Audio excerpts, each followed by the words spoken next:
നമസ്കാരം. രാഹുലിന്റെ കന്നി പ്രസംഗമാണ് കേട്ടത്. പാർലമെന്ററി ജനാധിപത്യത്തിന്റെ രീതിയും വെല്ലുവിളിയും നരേന്ദ്രമോദി ഇന്നാകും മനസ്സിലാക്കിയിട്ടുണ്ടാവുക. സ്പീക്കറെ കൂട്ടുപിടിച്ച് പ്രതിപക്ഷത്തെ ഇല്ലാതാക്കിയുള്ള നടത്തിപ്പ് ഇനി സാധ്യമാകില്ല എന്നതിന്റെ വ്യക്തമായ സൂചനകൾ പാർലമെന്റ് ഇന്ന് നൽകി. മോദി സർക്കാരിന്റെ വീഴ്ചകളും പ്രശ്നങ്ങളും എണ്ണിയുള്ള പ്രസംഗം. രാഹുൽ മാത്രമല്ല, മധുരപ്രതികാരവുമായി മഹുവ മൊയ്ത്രയും പാർലമെന്റിൽ കത്തിക്കയറി. സഭയിൽ നിന്ന് ഇറങ്ങാൻ പോയ മോദിയോട് ഇതുകൂടി കേട്ടിട്ട് പോകൂ എന്നാണ് മഹുവ മൊയ്ത്ര പറഞ്ഞത്. പ്രതിപക്ഷത്തെ നേരിടാൻ അമിത്ഷായും രാജ്നാഥ് സിംഗ് വരെയും രംഗത്തെത്തിയതാണ് ഇന്ന് കണ്ടത്. രാഹുൽ തുടങ്ങി.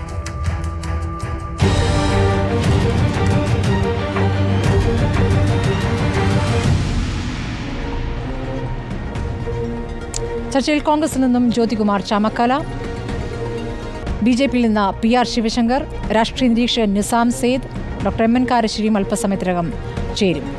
ആദ്യം ഞാൻ BJP പ്രതിനിധിയിലേക്കാണ്. ശ്രീ PR ശിവശങ്കർ, ഇന്നിപ്പോൾ നീറ്റിൽ മറുപടി തയ്യാറാക്കി നീറ്റിൽ മറുപടി പറയാനെത്തിയ ഭരണപക്ഷത്തിന് നിരവധി വിഷയങ്ങളിലൂടെ കടന്നു പോകേണ്ടി വന്നു.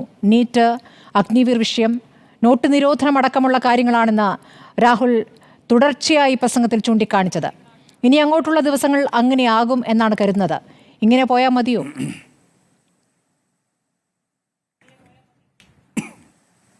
എനിക്ക് ഇങ്ങനെ പോയാൽ മതി എന്ന ആഗ്രഹം. ഞാൻ ഓരോന്നായിട്ട് പറയാം. ഭരണപക്ഷത്തിന് ഇങ്ങനെ പോയാൽ മതി കാര്യം, പക്ഷെ അദ്ദേഹം മുന്നോട്ട് വെക്കാത്തൊരു കാര്യത്തിൽ തുടങ്ങാൻ ഞാൻ അല്ല, എനിക്ക് മിനിമം ഇങ്ങനെ പോയാൽ മതി. വളരെ സന്തോഷമുണ്ട്. കാരണം എനിക്കിതിനെല്ലാം ആൻസർ ഉണ്ട്. അദ്ദേഹം പറഞ്ഞ കാര്യം മാത്രമല്ല, പറയാത്ത കാര്യത്തിനോട്ട് തുടങ്ങാം. ജൂലൈ 6-ാം തീയതി അദ്ദേഹം ഒരു ആരോപണം ഉന്നയിച്ചു. ഇന്ത്യയിൽ വലിയ സ്റ്റോക്ക് മാർക്കറ്റ് സ്കാം നടക്കുന്നു. ഇത് റിപ്പീറ്റ് വരുന്നുണ്ട്, ഇത് വരുന്നുണ്ട്, ഒന്ന് കറക്റ്റ് ചെയ്യണേ. സ്റ്റോക്ക് മാർക്കറ്റ് സ്കാം നടക്കുന്നു, ഇവിടെ വലിയ നഷ്ടം സംഭവിക്കുന്നു എന്ന് പറഞ്ഞ് അദ്ദേഹം വലിയ ഒരു സ്കാം നടത്തി. എനിക്ക് തോന്നുന്നത് റിപ്പോർട്ടർ ചാനലടക്കം വലിയ വാർത്തയായിരുന്നു. ഞാനൊക്കെ ഏതോ ചാനലൊക്കെ പോയി ചർച്ച ചെയ്തിരുന്നു. അദ്ദേഹത്തിന്റെ സ്റ്റോക്കുകൾ ഞാൻ വായിക്കാം. കോൺഗ്രസിന്റെ പ്രതിനിധി ഒന്ന് കേൾക്കണത്. Infosys, LT Mindtree, TCS, ITC, Nestle അടക്കമുള്ള സ്റ്റോക്കുകൾ അദ്ദേഹത്തിന്റെ വയനാട് കൊടുത്ത അദ്ദേഹത്തിന്റെ അസറ്റിലുണ്ടായിരുന്നതാണ്. അതിന് വരെ 20%, 26%, 30% സ്റ്റോക്ക് വാല്യൂ വർദ്ധിച്ചിട്ടുണ്ട് അന്ന് അദ്ദേഹം കൊടുത്തിട്ടുണ്ട്. അതുകൊണ്ട് അദ്ദേഹം ഈ തെരഞ്ഞെടുപ്പിന് ശേഷം ഒരു പ്രാവശ്യം പറഞ്ഞല്ലാണ്ട് ഈ പാർലമെന്റിലെ ആരോപണം റിപ്പീറ്റ് ചെയ്തില്ല. അദ്ദേഹത്തിന് ഓർമ്മക്കുറവുണ്ടാകാഞ്ഞിട്ടല്ല, ചെയ്ത തെറ്റ് മിണ്ടാതിരുന്നതാണ്. അതായത് ജൂലൈ 6-ന് അദ്ദേഹം തന്നെ മുന്നോട്ട് വെച്ച ആരോപണം അദ്ദേഹത്തിന് വിഴുങ്ങേണ്ടി വന്നു എന്നുള്ളതാണ്. അറിവുകേടാണെന്നോ അല്ലെങ്കിൽ എന്തെങ്കിലും അബദ്ധം പറഞ്ഞാണെന്നോ ഞാൻ വിശ്വസിക്കുന്നില്ല. അദ്ദേഹത്തിന് ആരെ തെറ്റിദ്ധരിപ്പിച്ചിരിക്കാം. ഒന്ന്, ഞാൻ 9 കാര്യങ്ങൾ പറയാട്ടോ. എനിക്ക് ഇത് അതിനുശേഷം സ്മൃതി എനിക്ക് സമയം തന്നില്ലെങ്കിലും കുഴപ്പമില്ല. 2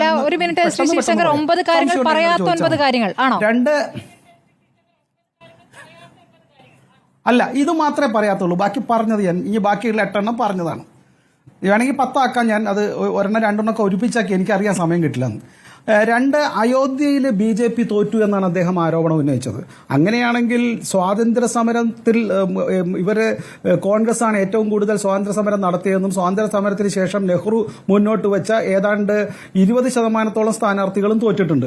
അപ്പോൾ അങ്ങനെയാണെങ്കിൽ നെഹ്റുവിനോടൊപ്പം സതീർത്ഥ്യനാണ്, അല്ലെങ്കിൽ നെഹ്റുവിനോടൊപ്പം തുല്യനാണ് ശ്രീ നരേന്ദ്രമോദിയും എന്നായിരിക്കും അദ്ദേഹം പറയേണ്ടിരുന്നത്. അയോധ്യ രാമക്ഷേത്രം മുൻനിർത്തിയുള്ള പ്രചാരണങ്ങളല്ലേ നിങ്ങൾ നടത്തിയത്? അവിടെ നിങ്ങൾ തോൽക്കുകയാണ്.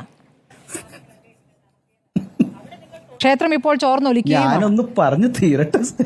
ഞാൻ അല്ല, അത് സ്മൃതിയോടെ കൊട പിടിച്ച് പോയി നിന്നോളൂ. ഏതായാലും അതിനേക്കാൾ മുമ്പ് ചോർന്നൊലിച്ച അല്ലെങ്കിൽ മേൽക്കൂര പോലും ഇല്ലാത്ത ഒരു രാംലല്ല അവിടെ ഉണ്ടായിരുന്നപ്പോൾ സ്മൃതിയൊക്കെ പൊട്ടിക്കറിയായിരുന്നു എന്ന് എനിക്കറിയാമായിരുന്നു. അതുപോട്ടെ. അപ്പോൾ ഈ രാഹുൽ ഗാന്ധി വെച്ച ഒരു ബ്രാൻഡ് നെയിം, ഗാന്ധി എന്നുള്ള മോഷ്ടിച്ച ഒരു പേര്, ആ പേരിന്റെ തുടക്കക്കാരൻ സബർമതി ആശ്രമത്തിന്റെ സ്ഥലത്ത് തന്നെ BJP ആണ് ജയിക്കുന്നത്. അതുകൊണ്ട് കോൺഗ്രസിന്റെ വിജയങ്ങളെല്ലാം പാഴ് വിജയങ്ങളാണ് എന്ന ആരോപണം ഉന്നയിച്ചു കഴിഞ്ഞാൽ കോൺഗ്രസിന്റെ വക്താവിനെ പോലെ അഭിനയിക്കുന്ന സ്മൃതി പരുത്തിക്കാട് അദ്ദേഹം അവരെ സമ്മതിക്കുമോ? ഇല്ലല്ലോ. അപ്പോൾ ചിലയിടത്ത് തോക്കും, ചിലയിടത്ത് വിജയിക്കും. അതിന് ചില പ്രാദേശിക കാരണങ്ങളുണ്ട്. അത് അദ്ദേഹത്തിന് മനസ്സിലാകാഞ്ഞിട്ടായിരുന്നാണ് ഞാൻ വായിച്ചേക്കുന്നത്. പിന്നെ അദ്ദേഹം പറഞ്ഞ അടുത്ത തെറ്റ്, അയോധ്യയെക്കുറിച്ച് പറഞ്ഞപ്പോൾ മൈക്ക് ഓഫ് ചെയ്തു എന്ന്. അപ്പോൾ ശ്രീ ഓം ബിർള പറയുന്നുണ്ട് മൈക്കിന് അവിടെ ഓഫ് ചെയ്യാനുള്ളൊരു സ്വിച്ച് പോലും ഇല്ല എന്ന് പറയേണ്ടത്. ഒരുപക്ഷെ ആ വലിയ നുണ കേട്ടിട്ട് മൈക്ക് വരെ നാണിച്ച് ഓഫായി പോയതായിരിക്കും എന്നാണ് എൻ്റെ വിശ്വാസം. മൂന്നാമത്തേത് അഗ്നിവീർ പദ്ധതി. അഗ്നിവീർ പദ്ധതിയിൽ മരിച്ചു കഴിഞ്ഞു കഴിഞ്ഞാൽ ഒരു സാധാരണ സൈനികന് കിട്ടുന്ന എല്ലാം കിട്ടും. ഏതാണ്ട് 1,44,00,000 രൂപ, 1 കോടിക്ക് മുകളിൽ, 44 എനിക്ക് അറിയില്ല, ഏതാണ്ട് ഒരു കണക്കുകളാണ് ഞാൻ മനസ്സിലാക്കിയിരുന്നത്. ഏതായാലും 1 കോടി രൂപ കിട്ടും. ഒരു സൈനികന് കിട്ടേണ്ട എല്ലാ പാരിതോഷികവും കിട്ടും. എന്റെ ചോദ്യം അതല്ല. ഒരു സൈനികനായിട്ട് ഒരു വ്യക്തി ചേരുമ്പോൾ മരിച്ചാൽ കിട്ടുന്ന തുകയുടെ വലിപ്പമാണോ ഒരു വ്യക്തിയെ സൈനികനായി ചേരുമ്പോൾ അവനെ പ്രതീക്ഷ നൽകുന്നത്? ഞാൻ മനസ്സിലാക്കുന്നത് ഒരു സമർപ്പണ ഭാവം, ഒരു ഡെഡിക്കേഷനാണ്. അങ്ങനെയാണ് ചെറിയ സൈന്യങ്ങളെല്ലാം വലിയ രാജ്യങ്ങൾക്കെതിരെ ശരി, താങ്കൾ ഇത് ആവർത്തിച്ച് പറയണ്ട. അങ്ങനെ രണ്ടും ഒരുപോലെയാണെങ്കിൽ പിന്നെ അഗ്നിവീർ വേറെ സൈനികൻ വേറെ വേണ്ടല്ലോ. അല്ല, എല്ലാം കൂടി പറഞ്ഞ ശേഷം അടുത്ത ആളിലേക്ക് പോകുന്ന പറഞ്ഞാൽ നടക്കുന്നതല്ല. നമുക്ക് പറഞ്ഞു പോകാൻ തോന്നുന്നു ശ്രീ ശിവശങ്കർ. ശരി, അല്ല, അപ്പൊ ഡെഡിക്കേഷനാണ് ബേസിക്കലി വേണ്ടത് ഒരു സൈനികനാവാൻ. അത് വിയറ്റ്നാം യുദ്ധത്തിന്റെ ചരിത്രമൊക്കെ ഇടതുപക്ഷത്തിനോട് യോജിച്ചു ചേർന്ന് മുന്നണിയായി നിൽക്കുന്ന ശ്രീ ജ്യോതികുമാറിനൊക്കെ കുറച്ചുകൂടെ നന്നായിട്ട് അറിയായിരിക്കും. അപ്പോൾ തെരഞ്ഞെടുപ്പിൽ തിരിച്ചടിയായ ഒരു പ്രധാനപ്പെട്ട വിഷയം അഗ്നിവീർ കൂടിയാണ്. താങ്കളിപ്പോൾ ഇത് പറയുമ്പോൾ ഒരു അഗ്നിവീർ കൊല്ലപ്പെടുമ്പോൾ രക്തസാക്ഷിയായി അല്ലെങ്കിൽ വീരമൃത്യു എന്ന നിലയ്ക്ക് നിങ്ങൾ കാണുന്നില്ല, അതൊരു അഗ്നിവീറിന്റെ മരണം മാത്രമായി കാണുന്നു. ഇതാണ് രാഹുൽ ഗാന്ധി സഭയിൽ പറഞ്ഞത്. ശരി, ഞാൻ ഒന്ന് ജ്യോതികുമാർ ചാമക്കാലയിലേക്ക് പോകുന്നു. ശ്രീ ജ്യോതികുമാർ ചാമക്കാല, ആദ്യം എന്താണ് രാഹുൽ അവിടെ പറയാതിരുന്നത്? സ്മൃതി, ഞാൻ 2 കാര്യം പറഞ്ഞത്. സ്മൃതി, 2 മിനിറ്റ് കൂടി. സ്മൃതി, 2 മിനിറ്റ് കൂടി. തീർന്നിട്ട് എനിക്ക് പിന്നെ സമയം തരികേ വേണ്ട. ചർച്ചയാണ്. ശരി, അപ്പോൾ വിയറ്റ്നാമത്തിന്റെ കാര്യം ഞാൻ പറഞ്ഞു. ശരി, അല്ല, ഞാൻ പിന്നെ ചർച്ച ചെയ്തോളൂ, ഞാൻ നിശബ്ദനായിട്ടിരുന്നോളാം. മണിപ്പൂർ വിഷയം അത് എത്നിക് കലാപമാണെന്ന് ഇവിടുത്തെ മണിപ്പൂർ വിഷയമായിട്ട് ബന്ധപ്പെട്ട ക്രിസ്ത്യൻ ബിഷപ്പുമാരും സീനിയർമാരൊക്കെ പറഞ്ഞു. ഒന്നല്ലെങ്കിൽ ഇദ്ദേഹം പറയുന്നത് ക്രിസ്ത്യൻ ബിഷപ്പുമാർ പറഞ്ഞ നുണയാണെന്നാണ്. അപ്പോൾ അത് 2 കർഷകരെ തീവ്രവാദികൾ വിളിച്ചു എന്ന് പറഞ്ഞു. അത് എവിടെയാണ് വിളിച്ചതെന്ന് ചോദിച്ചപ്പോൾ അദ്ദേഹം ചോദ്യത്തിന് ഒഴിഞ്ഞു മാറുകയും ചെയ്തിരുന്നു. ദെൻ അദ്ദേഹം പറഞ്ഞത് മറ്റേ നീറ്റ് പരീക്ഷയുടെ ആരാണ് ഒയാസിസ് സ്കൂളിന്റെ, ജാർഖണ്ഡ് ഒയാസിസ് സ്കൂളിന്റെ പ്രിൻസിപ്പൾ എന്നും അതുപോലെ തന്നെ ഹരിതാബാദ് district coordinator of NEET UG എന്നും അദ്ദേഹത്തിന്റെ പേര് ഇപ്പൊ ജ്യോതികുമാർ പറഞ്ഞാൽ ആരാണെന്ന് എല്ലാവർക്കും മനസ്സിലാവും. പിന്നെ ഒരൊറ്റ കാര്യം പറഞ്ഞ് അവസാനിപ്പിക്കാം. EDയുടെ ചോദ്യം ചെയ്തപ്പോൾ ഞാനത് ആസ്വദിക്കുകയായിരുന്നു എന്ന് പറയുന്നത് ഒരു നോർമലി ദ ബോൺ ക്രിമിനൽ വില്ലും ഒരിക്കലും പറയില്ല. കാരണം അദ്ദേഹം സ്വാതന്ത്ര്യ സമരത്തിൽ പെട്ടിട്ടല്ല ചോദ്യം ചെയ്തത്, കുറ്റവാളിയായിട്ടാണ്, അഴിമതി നടത്തിയിട്ടാണ്, വലിയ തെറ്റ് ചെയ്തിട്ടാണ് അദ്ദേഹത്തെ കുറ്റം. അതും ഞാൻ ആസ്വദിക്കുകയായിരുന്നു പറയുന്നത്. എന്ത് മാനസികാവസ്ഥയാണെന്ന് എനിക്ക് മനസ്സിലാവുന്നില്ല. പിന്നെ ശിവന്റെ അഭയമുദ്ര എന്നുള്ളത് വയനാട്ടിലും പറയണം ഇനിയും എന്നുകൂടി ഞാൻ ആവശ്യപ്പെടുന്നു. ശരി, ഇതാണ് PR ശിവശങ്കറിന് പറയാനുള്ളത്. ശ്രീ ജ്യോതികുമാർ ചാമക്കല, ആദ്യം രാഹുൽ ഗാന്ധി സഭയിൽ പറയാത്ത കാര്യത്തിലാണ് തുടങ്ങിയത്. എന്തുകൊണ്ടാണ് ആ വിഷയത്തിലേക്ക് നിങ്ങൾ വരാതിരുന്നത്? കഴിഞ്ഞ 6-ാം തീയതി വലിയ വാർത്താസമ്മേളനത്തിലൊക്കെ ഉന്നയിച്ച വിഷയം അത് ഒഴിവാക്കിക്കൊണ്ടുള്ള വിഷയങ്ങളാണ്. ഏതായാലും നീറ്റിൽ തുടങ്ങി അങ്ങോട്ട് ഒരു പെരുമഴയായിരുന്നല്ലോ രാഹുൽ ഗാന്ധിയുടെ.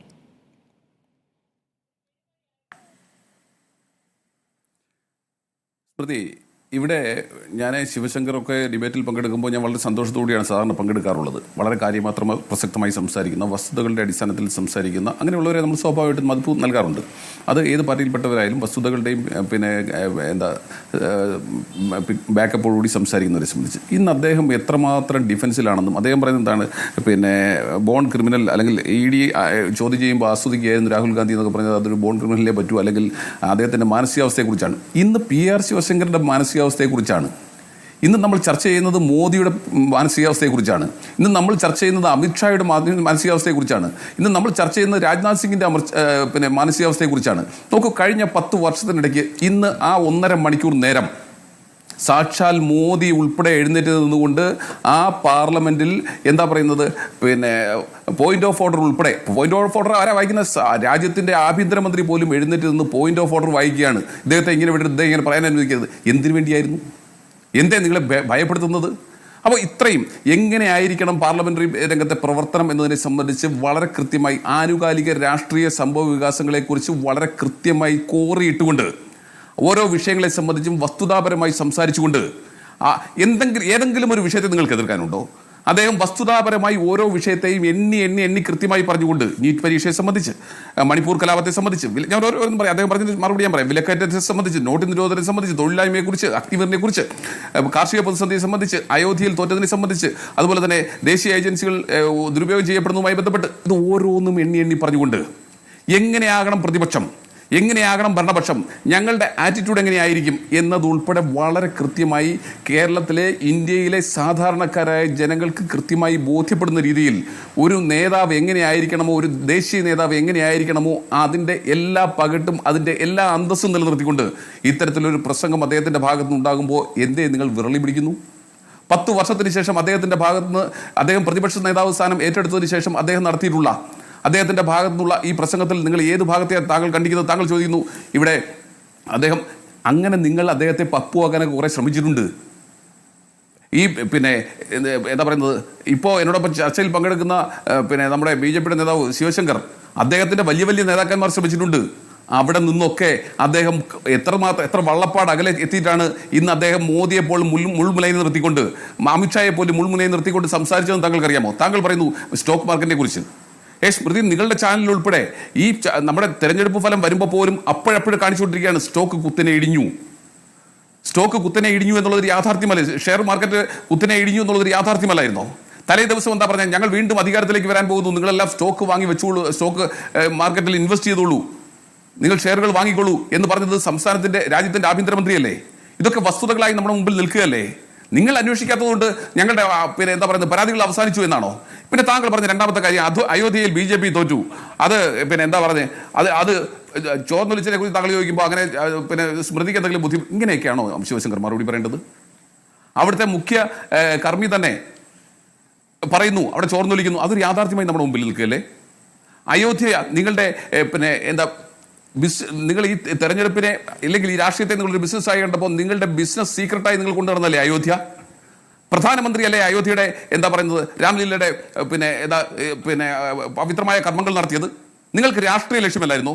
ആ പ്രദേശത്ത് തോറ്റു എന്ന് പറയുമ്പോൾ അതൊരു വസ്തുതയായി നമ്മുടെ മുമ്പിൽ നിൽക്കുകയല്ലേ? അപ്പോൾ ഇനി അടുത്ത താങ്കൾ എന്താ പറയുന്നത്, അയോധ്യയെക്കുറിച്ച് മൈക്ക് ഓഫ് ചെയ്തോന്ന് അദ്ദേഹം സംശയം പ്രകടിപ്പിച്ചു, സ്പീക്കർ അങ്ങനെ ഇല്ല എന്ന് പറഞ്ഞു, അവിടെ വലിയ ബഹളമാണ്, സ്പീക്കർ അവിടെ ഇല്ല എന്ന് പറഞ്ഞു, ആ പ്രശ്നം അവിടെ അവസാനിച്ചു. ഇതൊക്കെയാണോ താങ്കൾ ഇന്നത്തെ ചർച്ചയിൽ കണ്ട ഏറ്റവും മഹത്തായ കാര്യങ്ങൾ? ഇവിടെ നോക്കൂ, പിന്നെ താങ്കൾ എന്താ പറഞ്ഞേ, പിന്നെ പ്രധാനമന്ത്രിയും ആഭ്യന്തരമന്ത്രിയും ഉൾപ്പെടുന്ന പാർലമെന്റിൽ ശ്രീ രാഹുൽ ഗാന്ധി പറഞ്ഞത് അഗ്നിവീർ പദ്ധതിയുടെ നടത്തിപ്പിലെ അപാകതകളെ കുറിച്ചാ, അദ്ദേഹത്തിന് പ്രതിപക്ഷ നേതാവെന്ന നിലയിൽ അദ്ദേഹത്തിന് കിട്ടിയിരിക്കുന്ന പരാതിയെ കുറിച്ചാ. അദ്ദേഹം ഈ രാജ്യത്തെ കന്യാകുമാരി മുതൽ കാശ്മീരം വരെ നടന്നയാളാ, അദ്ദേഹം 2 ഭാരത് ജോഡോ യാത്രകൾ നടത്തിയാളാ, അദ്ദേഹം ജനങ്ങളുമായി സംവദിക്കുന്നയാളാ. പാർലമെന്റിൽ പോലും വരാത്ത പ്രധാനമന്ത്രിയെ പോലെയല്ല, ഇലക്ഷന് മാത്രം മൻ കി ബാത്തുമായി ഇറങ്ങുന്നയാളല്ല, ഒരു ഭാഗത്തേക്ക് മാത്രം സംസാരിക്കുന്ന ആളല്ല. വസ്തുതകൾ അത് ജനങ്ങളിൽ നിന്ന് നേരിട്ട് ബോധ്യപ്പെട്ട്, ആരിൽ നിന്നാണോ ബോധ്യപ്പെട്ട്, അദ്ദേഹം പറഞ്ഞല്ലോ ഞാൻ ഇന്നടത്ത് വെച്ച് ഇന്നയാളെ കണ്ടപ്പോൾ പറഞ്ഞതാണെന്ന് അദ്ദേഹം പറഞ്ഞിട്ടുള്ളത്. നിങ്ങൾ അന്വേഷിക്കുന്നേ അവിടെ ഓഫ് ഹാൻഡായി പാർലമെന്റിൽ അത്തരത്തിലും മറുപടി പറഞ്ഞാൽ പോരല്ലോ. അങ്ങനെ ഉണ്ടായിട്ടുണ്ടോ? അതിനെ സംബന്ധിച്ച് നാളെയും ശ്രീ രാഹുൽ ഗാന്ധി ആൻസറബിൾ ആണ്. അദ്ദേഹത്തിന് അതിനെക്കുറിച്ച് നല്ല ബോധ്യമുണ്ട്, അദ്ദേഹത്തിന് നേരിട്ട് ബോധ്യമുള്ള വിഷയത്തെക്കുറിച്ച് അദ്ദേഹം പറഞ്ഞിട്ടുള്ളത്. താങ്കൾ ഇതിന് അസ്വസ്ഥരാകുന്നത്? പിന്നെ താങ്കൾ പറയുന്നത് സാമ്പത്തികം.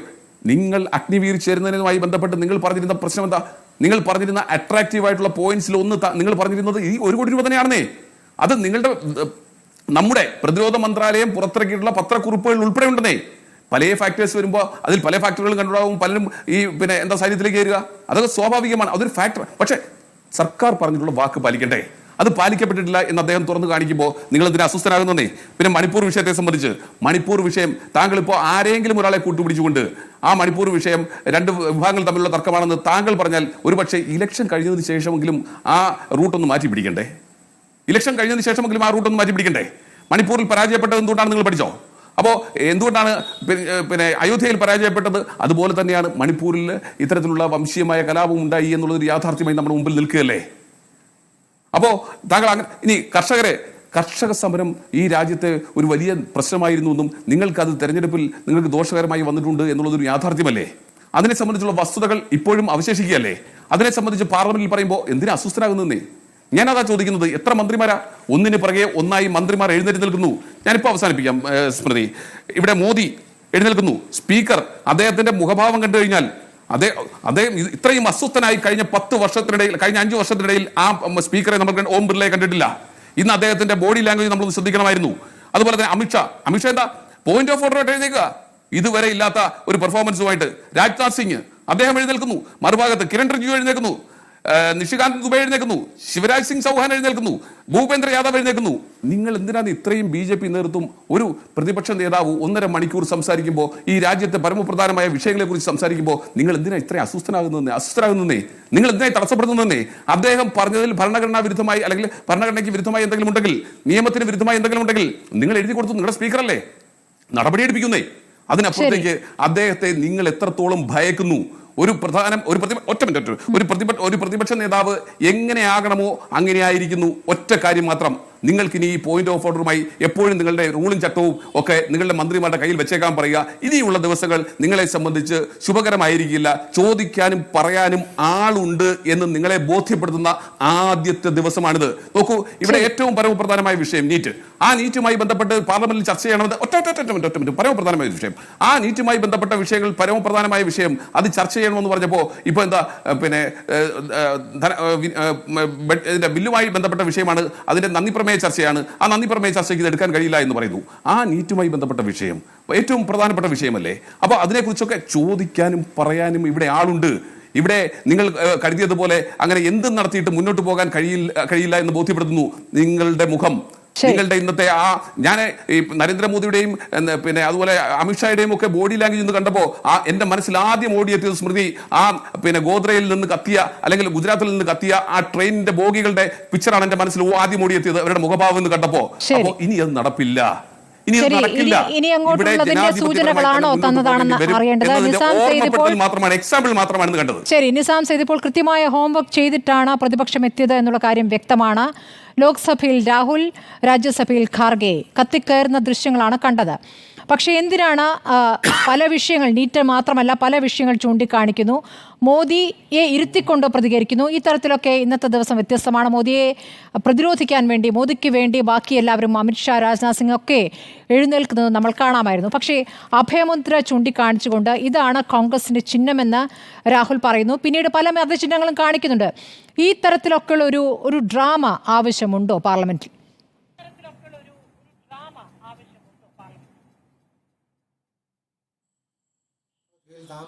പോകുന്ന ഒരു മുഴുനീള സിനിമയുടെ ട്രെയിലർ മാത്രമാണ് നാം ഇന്ന് കണ്ടത്.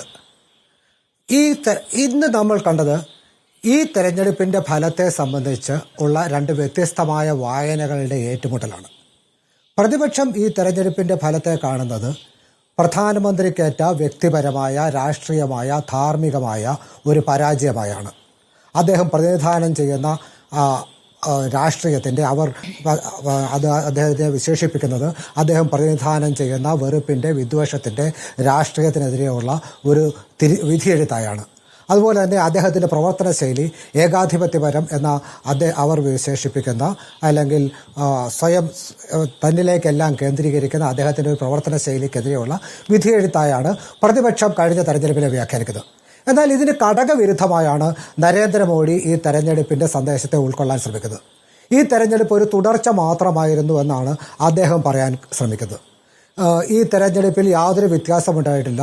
മോദി 3.0 എന്ന് പറയുന്ന മോദി 1.0യുടെയും 2.0യുടെയും ഒരു തുടർച്ച മാത്രമാണ് എന്ന് തെളിയിക്കാനായിട്ടാണ്, അങ്ങനെയുള്ളൊരു സന്ദേശം നൽകാനായിട്ടാണ് മോദി ശ്രമിക്കുന്നത്. അതിനായിട്ടാണ് അദ്ദേഹം പ്രധാന വകുപ്പുകളിലെല്ലാം പഴയ മന്ത്രിമാരെ തന്നെ നിലനിർത്തിയിരിക്കുന്നത്. 146 MP-മാരെ സസ്പെൻഡ് ചെയ്ത അതേ ആളെ തന്നെ സ്പീക്കറായി തിരഞ്ഞെടുത്തിരിക്കുന്നത്. പ്രതിപക്ഷത്തിന് നിയമപരമായി അല്ലെങ്കിൽ പാർലമെന്റിന്റെ കീഴ്വഴക്കങ്ങൾ അനുസരിച്ച് അർഹമായ ഡെപ്യൂട്ടി സ്പീക്കർ പദവി നൽകാം എന്ന് ഉറപ്പ് നൽകാൻ തയ്യാറാകാത്തതിലൂടെ, അതിന് വിസമ്മതിക്കുന്നതിലൂടെ ഒക്കെ നരേന്ദ്രമോദി ചെയ്യുന്നത് കഴിഞ്ഞ കാലങ്ങളിൽ താൻ എങ്ങനെയാണോ പ്രതിപക്ഷത്തിൻ്റെ മേൽ ഒരു തേർവാഴ്ച നടത്തിയത് അതുപോലെ തന്നെ തുടരാനാണ്, അതിൻ്റെ തന്നെ തുടർച്ചയാണ് ഈ തെരഞ്ഞെടുപ്പ് ഫലം എന്നാണ്. ഇങ്ങനെ വളരെ വ്യത്യസ്തമായ, വിരുദ്ധങ്ങളായ രണ്ട് വായനകൾ തമ്മിലുള്ള, രണ്ട് സങ്കല്പങ്ങൾ തമ്മിലുള്ള, രണ്ട് കാഴ്ചപ്പാടുകൾ തമ്മിലുള്ള ഏറ്റുമുട്ടൽ അനിവാര്യമാണ്. അത് ഈ സഭയുടെ കാലാവധി ആകെ തുടർന്നുകൊണ്ടേയിരിക്കും. പക്ഷേ ഇവിടെ പ്രധാനപ്പെട്ട പ്രശ്നം പ്രതിപക്ഷ നേതാവ് എന്ന് പറയുന്ന ഒരു സ്ഥാനമാണ്. കൂട്ടുകക്ഷി മന്ത്രിസഭയെ നയിച്ച് നരേന്ദ്രമോദിക്ക് പരിചയമില്ല, അതിനെ എങ്ങനെ ഹാൻഡിൽ ചെയ്യണമെന്ന് നരേന്ദ്രമോദിക്ക് പരിചയമില്ല എന്ന് നമുക്കൊക്കെ അറിയാം. അതുപോലെ തന്നെയാണ് പ്രതിപക്ഷ നേതാവ് എന്ന് പറയുന്ന ഒരു സ്ഥാനത്തെ എങ്ങനെയാണ് കൈകാര്യം ചെയ്യേണ്ടതെന്ന് നരേന്ദ്രമോദിക്കോ അദ്ദേഹത്തിൻ്റെ കൂടെയുള്ളവർക്കോ, എന്തിന് ഇപ്പോൾ സ്പീക്കറായിരിക്കുന്ന ഓം ബിർളയ്ക്കോ അറിയില്ല എന്നുള്ളതാണ് ഇപ്പോൾ അവർ നേരിടുന്ന പ്രധാന പ്രശ്നം. പ്രതിപക്ഷ നേതാവ് എന്നുള്ളതൊരു ഭരണഘടനാ പദവിയാണ്. നമുക്കറിയാം, പ്രതിപക്ഷ നേതാവ് സഭയിൽ എഴുന്നേറ്റ് നിന്നാൽ അദ്ദേഹത്തിന് സംസാരിക്കാൻ അവസരം കൊടുക്കേണ്ടത് സ്പീക്കറുടെ ബാധ്യതയാണ്. അദ്ദേഹം സംസാരിക്കുന്നു എന്ന് ഉറപ്പ് വരുത്തേണ്ടത്, അദ്ദേഹത്തിൻ്റെ ശബ്ദം തടസ്സപ്പെടുന്നില്ല എന്ന് ഉറപ്പ് വരുത്തേണ്ടതൊക്കെ സ്പീക്കറുടെ ചുമതലയാണ്. അത്തരമൊരു സ്ഥാനത്തേക്ക് രാഹുൽ ഗാന്ധി എത്തുന്നു എന്നുള്ളത് നരേന്ദ്രമോദിക്ക് വളരെയേറെ അസ്വസ്ഥത ഉണ്ടാക്കുന്നു എന്ന് തന്നെയാണ് നമുക്ക് മനസ്സിലാക്കാൻ കഴിയുന്നത്. ആരാണ് ഈ രാഹുൽ കോൻ, ഏത് രാഹുൽ, എന്ത് രാഹുൽ എന്നൊക്കെ നമ്മൾ പറയുന്നല്ലേ, രാഹുൽ കോൻ എന്ന് ചോദിച്ച നരേന്ദ്രമോദിക്ക് തന്നെ നേരിടാനായി പ്രധാനമന്ത്രി എന്ന സ്ഥാനത്തിൻ്റെ കൗണ്ടർ പാർട്ടായിട്ട് പ്രതിപക്ഷ നേതാവ് എന്ന സ്ഥാനത്ത് രാഹുൽ ഗാന്ധി ഇരിക്കുന്നതിൻ്റെ അസ്വസ്ഥത അദ്ദേഹത്തിൻ്റെ പ്രകടനങ്ങളിൽ, അദ്ദേഹത്തിൻ്റെ കഴിഞ്ഞ ദിവസമുള്ള പ്രവർത്തനങ്ങളിൽ, കഴിഞ്ഞ ദിവസം സ്പീക്കറെ ചെയറിലേക്ക് അനയിക്കുന്നതിന് മുമ്പിൽ അദ്ദേഹത്തിന് കൈകൊടുക്കുമ്പോൾ പോലും നരേന്ദ്രമോദിയുടെ ബോഡി ലാംഗ്വേജിൽ ആ അസ്വസ്ഥത വളരെ പ്രകടമാണ്. ആ അസ്വസ്ഥതയുടെ ബഹിർസ്ഫുരണമാണ് ഇന്ന് ഹിന്ദു മതത്തെക്കുറിച്ച് ഹിന്ദുക്കൾ എന്ന പേരിൽ ചിലർ ആക്രമണം നടത്തുന്നു എന്ന് രാഹുൽ ഗാന്ധി പറയുമ്പോൾ നരേന്ദ്രമോദി ചാടി എഴുന്നേക്കുന്നത്. ഞാൻ അത്ഭുതപ്പെട്ടു. സാധാരണഗതിയിൽ ബാക്ക് ബെഞ്ചേഴ്സൊക്കെ ചെയ്യേണ്ട ജോലിയാണ് ഇന്ന് നരേന്ദ്രമോദി ചെയ്യുന്നത്. പക്ഷേ അത് വളരെ ഫീബിളായി, വളരെ ദുർബലമായിട്ടാണ് എനിക്ക് അനുഭവപ്പെട്ടത്. നരേന്ദ്രമോദി ചാടി എഴുന്നേൽക്കുമ്പോൾ ആ അസ്വസ്ഥത അദ്ദേഹത്തിന് മുന്നിൽ പ്രകടമായിരുന്നു. ആ അസ്വസ്ഥത ഇനി തുടർന്നുകൊണ്ടേയിരിക്കും എന്നുള്ളതാണ് ഈ സഭയിൽ നിന്ന് നമുക്ക് വ്യക്തമാകുന്നത്. അദ്ദേഹത്തിന് ഈ വരുന്ന ഈ ഘട്ടങ്ങളിലെല്ലാം ഈ ഘടകകക്ഷികളെ നേരിടാൻ, ഈ പ്രതിപക്ഷ നേതാവിനെ നേരിടാൻ ഉള്ള മുൻപരിചയങ്ങളില്ലാത്തതിൻ്റെ അസ്വസ്ഥത അദ്ദേഹത്തിൻ്റെ പ്രവർത്തനത്തിൽ വളരെ അധികം പ്രകടമാണ്. ആ അസ്വസ്ഥത തുടർന്നുകൊണ്ടേയിരിക്കും. ഈ സഭയിലെ ഏറ്റവും അസ്വസ്ഥത നിറഞ്ഞ അംഗമായിരിക്കും നരേന്ദ്രമോദി എന്നുള്ളത് വളരെ വ്യക്തമാക്കുന്ന ഒരു ദിവസമായിരുന്നു ഇന്ന്. ഡോക്ടർ എം എൻ കാരശ്ശേരി, ഈ രണ്ടാം മോദി സർക്കാരിൽ നിന്നും മൂന്നാം മോദി സർക്കാരിലേക്ക് എത്തുമ്പോൾ പാർലമെന്റ് എങ്ങനെ വ്യത്യസ്തമാകുന്നു എന്നുള്ള ഇതിൻ്റെ ദൃശ്യങ്ങൾ നമ്മളിന്ന് കണ്ടു. രാഹുൽ പല വിഷയങ്ങൾ, നീറ്റിൽ തുടങ്ങി പല വിഷയങ്ങളിലേക്ക് കടന്നു നമ്മൾ കണ്ടു. മോദി സാധാരണഗതിയിൽ പാർലമെന്റിൽ എപ്പോഴും എത്താറില്ല, ചില സമയങ്ങളിൽ മാത്രം വന്നു പോകുന്നു. അദ്ദേഹത്തിന് പറയാനുള്ള കാര്യങ്ങൾ പറഞ്ഞു പോകുന്നു, അല്ലാതെ മറുപടി എന്ന നിലയ്ക്കുള്ള പ്രതികരണം നമ്മൾ കണ്ടിട്ടില്ല. അപ്പോൾ ഇനി പ്രതിപക്ഷത്തിൻ്റെ ചോദ്യങ്ങൾക്ക് മറുപടി പറയേണ്ട ഒരു സാഹചര്യത്തിലേക്ക് പ്രധാനമന്ത്രി നിർബന്ധിതമാക്കപ്പെടുമോ? സ്പീക്കർക്ക് പഴയ പോലെ പ്രതിപക്ഷത്തെ ഒന്നടങ്കം പുറത്താക്കാൻ സാധിക്കാതെ വരുമോ തുടങ്ങിയ പ്രധാനപ്പെട്ട ചോദ്യങ്ങളുണ്ട്. വളരെ പ്രധാനപ്പെട്ട വിഷയങ്ങളെന്ന് ചൂണ്ടിക്കാണിക്കുന്നതിനൊപ്പം തന്നെ ഇന്ന് പരമശിവന്റെ ചിത്രം ഉയർത്തിക്കാണിക്കുന്നു. ഭയമല്ല, സത്യമാണ് ആയുധമെന്ന് പറയുന്നു. പ്രസംഗം കേൾക്കുമ്പോൾ ആവേശം ജനിപ്പിക്കുന്ന പ്രസംഗമാണ്. പക്ഷേ ഈ ദൈവ ചിഹ്നങ്ങൾ, മതചിഹ്നങ്ങൾ ഒക്കെ ചൂണ്ടിക്കാണിച്ചുകൊണ്ട് ഇങ്ങനെ എല്ലാ ദിവസവും സഭയിൽ ഇങ്ങനെ എത്തുക സാധ്യമല്ല. ഇപ്പോൾ ഇന്നത്തേതൊരു തുടക്കം മാത്രമായി കന്നിപ്രസംഗമായതുകൊണ്ടുള്ള ഒരു ശൈലി എന്ന നിലയ്ക്ക് കണ്ടാൽ മതിയോ?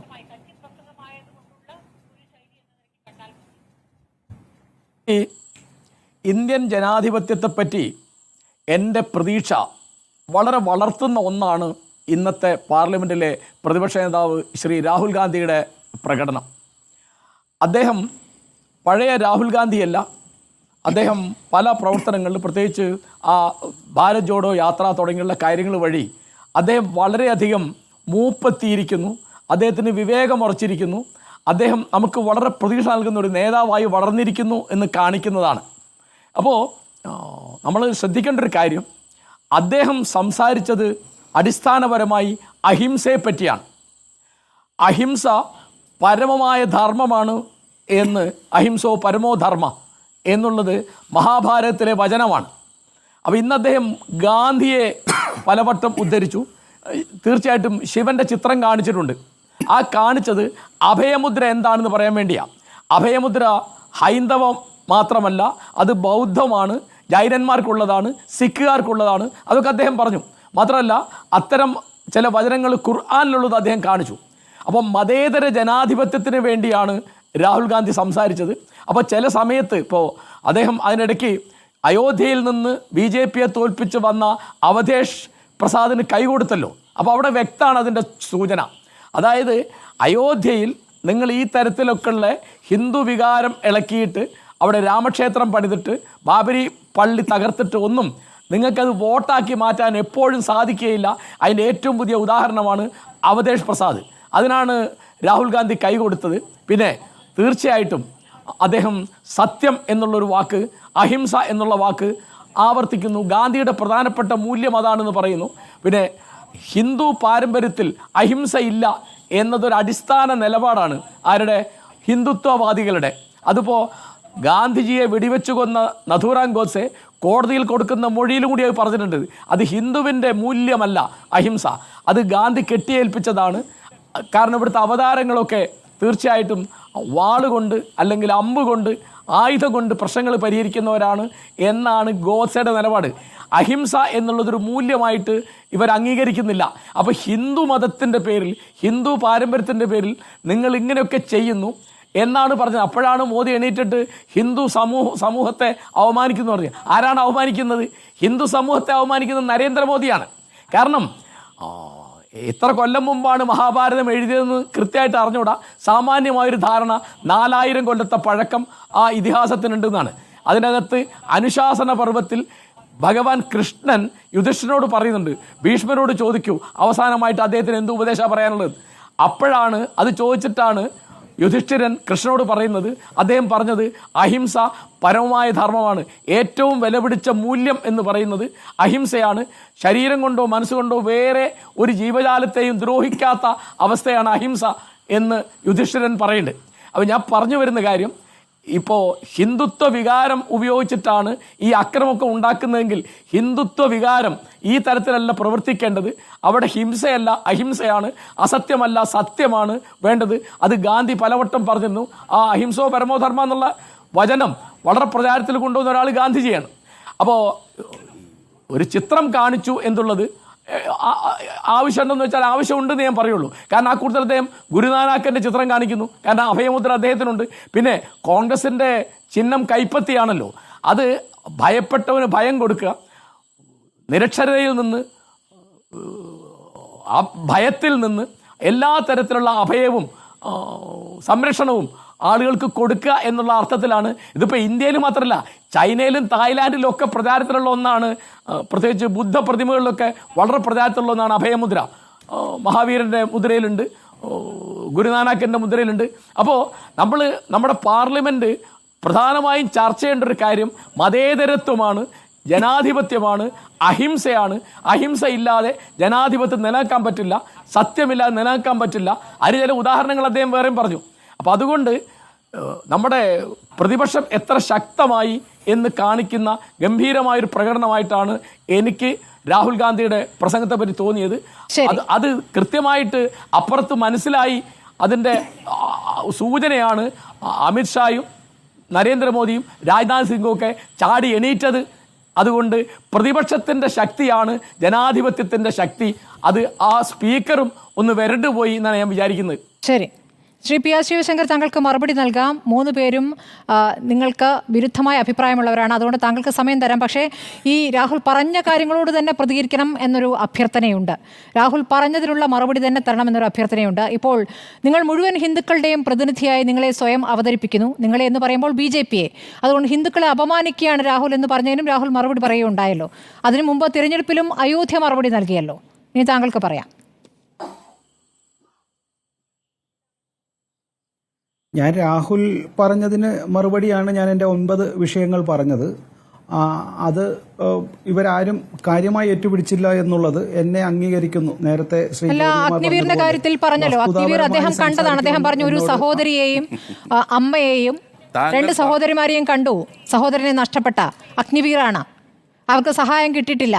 അവർ സാധാരണ സൈനികനെ പോലെയല്ല, അവർ രക്തസാക്ഷികളല്ല. അപ്പൊ രണ്ട് തരം ആളുകളെ സൃഷ്ടിക്കുകയാണ്. എനിക്ക് ജ്യോതിയുടെ ഒരു ഞാൻ ജ്യോതിയുടെ ഒരു കാര്യം ചോദിച്ചത്, ജ്യോതിയുടെ ഒരു മുഖത്തിന്റെ ഒരു മാസ്ക്, ജ്യോതിയുടെ ഒരു മാസ്ക് എനിക്കൊന്ന് തന്നെ അടുത്ത ചർച്ചയ്ക്ക് അതൊന്ന് മുഖത്ത് വെക്കാനാ. മിനിമം അത് കാണുമെങ്കിലും സ്മൃതി ചോദ്യങ്ങളുടെ ഇടയ്ക്ക് ചോദ്യങ്ങൾ ചോദിക്കാണ്ടിരിക്കുമല്ലോ, ഞാൻ പറയുമ്പോൾ പറയാതിരിക്കുമല്ലോ എന്ന് വെച്ചിട്ടാണ്. കുറച്ചു നേരത്തേക്ക് ഞാൻ വെച്ചിട്ട് അങ്ങോട്ട് തിരിച്ചു വരാം അത് കഴിയുമ്പോഴത്തേക്കും. അല്ലെങ്കിൽ എൻ്റെ മുഖം കണ്ടാൽ അല്ലെങ്കിൽ BJP-യുടെ ആരെയും കണ്ടാൽ ഇങ്ങനെ ചോദ്യം ചോദിച്ചുകൊണ്ടിരിക്കും. അഗ്നിവീറിൻ്റെ ആരെങ്കിലും കണ്ടിട്ടുണ്ടാവും, അവരെ സത്യമാണോ നോണാണോ പറഞ്ഞ് എന്താണ് യഥാർത്ഥ വിഷയം എന്നുള്ളത് ഞങ്ങൾക്കറിയാം കൃത്യമായിട്ട്. പിന്നെ ഒരു കാര്യം, രാഹുൽ ഗാന്ധിക്ക് ഇന്ത്യൻ സൈന്യത്തോട് വളരെ സ്നേഹമാണ്. കഴിഞ്ഞ 10 വർഷമായിട്ട് ഇന്ത്യൻ ആർമിയുടെ ഏത് ചീഫ്, ഏത് കമാൻഡർ എന്ത് പറഞ്ഞാലും അദ്ദേഹം അതിനെ പൂർണ്ണമായി അംഗീകരിച്ചിട്ടുണ്ട്. നമുക്കറിയാം, കാർഗിൽ വിഷയം തൊട്ട് പല വിഷയങ്ങളിലും ആർമി ചീഫ് പറഞ്ഞത് നുണയാണ്, കള്ളമാണ്, ഇത് BJP-യുടെ പാർട്ടി ഓഫീസ് എന്നുള്ള പ്രസ്താവന അടക്കം പറഞ്ഞിട്ടുണ്ട്. അത് കാരണം ആർമിയോടുള്ള സ്നേഹം കൊണ്ട് ശ്രീ രാഹുൽ ഗാന്ധി അങ്ങോട്ട് ഇന്ത്യയിലെ ജനങ്ങളെ മുഴുവൻ അഗ്നിവീർ പദ്ധതിയിലേക്ക് ഉറപ്പാക്കാനും അവർക്ക് രക്ഷ നേടുവാനുമാണ് ശ്രമിക്കുന്നതൊക്കെ പറഞ്ഞ ആൾക്കാർ പൊട്ടിച്ചിരിക്കും. അത് ജ്യോതി ചിരിക്കുമെന്ന് എനിക്ക് അറിഞ്ഞുകൂടാ. പിന്നെ ജ്യോതികുമാർ ഒരു കാര്യം മനസ്സിലാക്കണം, സ്റ്റോക്ക് മാർക്കറ്റിന്റെ സെൻസെക്സ് ആ ഇലക്ഷൻ കഴിഞ്ഞ ദിവസം എന്തായിരുന്നു, ഇന്ന് എന്താണ് എന്നൊന്ന് പഠിക്കണം. എന്നിട്ട് രാഹുൽ ഗാന്ധി കൊടുത്ത ആ സ്റ്റേറ്റ്മെന്റിൽ ഏതൊക്കെയാണോ സ്റ്റോക്ക് ഉള്ളത് അതിന്റെ വില, ഞാൻ ഇന്നിപ്പോൾ ഇന്ത്യ ടുഡേയിൽ അത് എഴുതി വെച്ചിട്ടുണ്ട്. Rahul Gandhi stock has been increase to 20%. Detail ഉണ്ട്, 3 ദിവസം മുമ്പുള്ളതാണ്. ഇപ്പോൾ അത് 26% ആയി. ആ ഗ്രോത്ത് നോക്കി കഴിഞ്ഞാൽ ഞാൻ ആ വസ്തുതകളാണ് പറഞ്ഞത്, താങ്കൾ അത് പറഞ്ഞ് മനസ്സിലാക്കണം. പിന്നെ ഈ പറയുന്ന ഓഹരി വാങ്ങിക്കൂട്ടണമെന്ന് ഏതെങ്കിലും മന്ത്രിമാർ പറയുന്നത് നമ്മൾ മുമ്പ് കണ്ടിട്ടുണ്ടോ? ഓഹരികൾ വാങ്ങാൻ പറ്റിയ സമയം സമയമാണ് എന്ന് മന്ത്രിമാർ പറയുന്നത് നമ്മൾ കണ്ടിട്ടുണ്ടോ? ഓഹരി വാങ്ങിക്കഴിഞ്ഞാൽ ഗുണമാണോ ദോഷമാണോ ഉണ്ടായപ്പോ?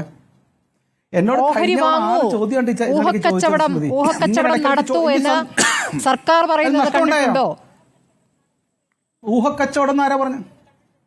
ഷെയറിന്റെ മലയാളം ഊഹക്കച്ചവടമാണെന്ന് സ്മൃതിയോട് ആരാ പറഞ്ഞേ? ഷെയർ മാർക്കറ്റ് എന്ന് വെച്ചാൽ എന്താണ്? ഊഹക്കച്ചവടം എന്നാണോ? യു ബൈ ദ ഷെയർ എന്ന് പറഞ്ഞാൽ തന്നെ സ്മൃതി അന്ന് വാങ്ങിച്ചിട്ടുണ്ടെങ്കിൽ സ്മൃതിയുടെ പൈസ കൂടി, രാഹുൽ ഗാന്ധിയുടെ തന്നെ ഇത് കൂടിയെന്ന് ഞാൻ കണക്ക് പറഞ്ഞ്. സോ അത് വിടൂ, ഇനിയിപ്പോൾ ഞാൻ പറയില്ല. പിന്നെ അദ്ദേഹം പറഞ്ഞത് എന്തെന്നാ, ഇപ്പം ജ്യോതികുമാറിന്റെ അടുത്തതായിരുന്നു എനിക്ക് ഏറ്റവും ഇഷ്ടമായത്. എനിക്ക് തോന്നുന്നത് ജ്യോതികുമാർ ഈയിടെയായിട്ട് മറ്റേ നെയ്ക്കഡ് ടേപ്പും ഡെസ്മണ്ട് മോറിസിന്റെ ഒക്കെ ആരാധകനായെന്ന് എനിക്ക് തോന്നുന്നത്. ഇപ്പൊ Joe Navarro dictionary of body language എന്നുള്ള പുസ്തകമൊക്കെ ഉണ്ട്. അദ്ദേഹം എനിക്കാണ് ഈ തെരഞ്ഞെടുപ്പിന് ശേഷം കാര്യമായിട്ട് വായിച്ചിട്ടുണ്ടാവും. അത് കാരണമാണ് രാഹുൽ ഗാന്ധി പ്രസംഗിച്ചപ്പോൾ അമിത്ഷാ വിറച്ചു, നരേന്ദ്രമോദി അവിടെ കിടന്ന് ഉരുണ്ടു എന്നൊക്കെ പറയുന്നത്. ഈ ബോഡി ലാംഗ്വേജ് പഠിക്കുവാനായിട്ട് മോദി എന്തിനൊക്കെ മറുപടി പറഞ്ഞു? ഹിന്ദു എന്ന് കേട്ടപ്പോ ചാടി എണീറ്റു. വേറെ എന്തെങ്കിലും പറഞ്ഞോ? നീറ്റിൽ മറുപടി പറഞ്ഞോ?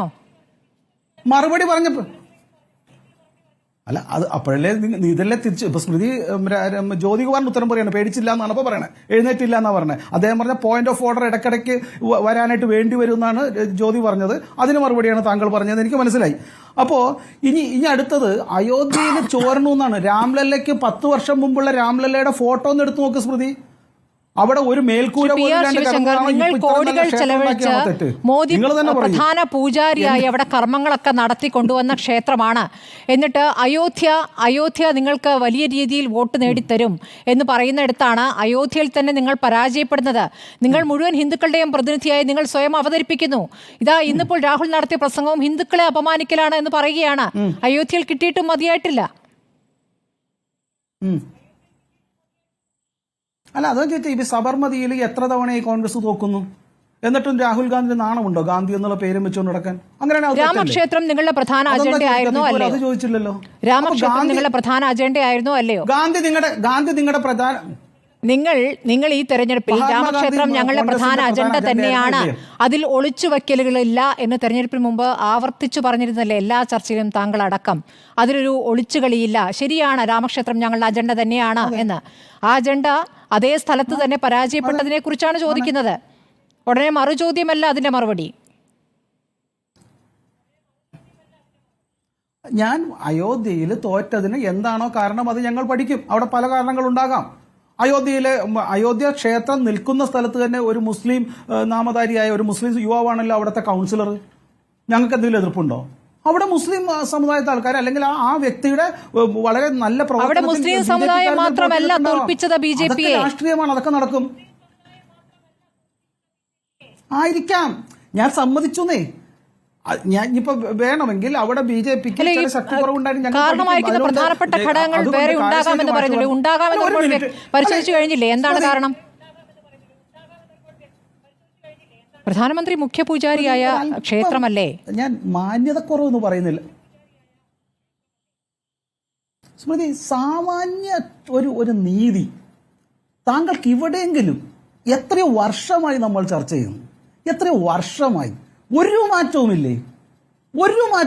ഞങ്ങൾ BJP പ്രവർത്തകർ വായ തുറന്നാൽ 18 ചോദ്യങ്ങൾ. ഇപ്പൊ ഞാൻ എണ്ണിക്കൊണ്ടിരിക്കുമായിരുന്നു, 13 ചോദ്യങ്ങളായി ചോദിക്കുന്നു. ഞാനൊരു ഉത്തരം പറഞ്ഞാൽ, ഒരു വാക്ക് പറഞ്ഞാൽ ചോദിക്കുന്നു. നിങ്ങൾക്ക് മതിയായില്ലേ? അല്ലെ പിന്നെ എന്നെന്തിനാ വിളിക്കുന്നു ഇങ്ങോട്ട്? എന്നാ പറഞ്ഞോളൂ, അയോധ്യയിലെ കാര്യം വിശദീകരിച്ചോളൂ. മാനസികമായ സമയമാണ്. അയോധ്യ വിശദീകരിക്കും. ഞാൻ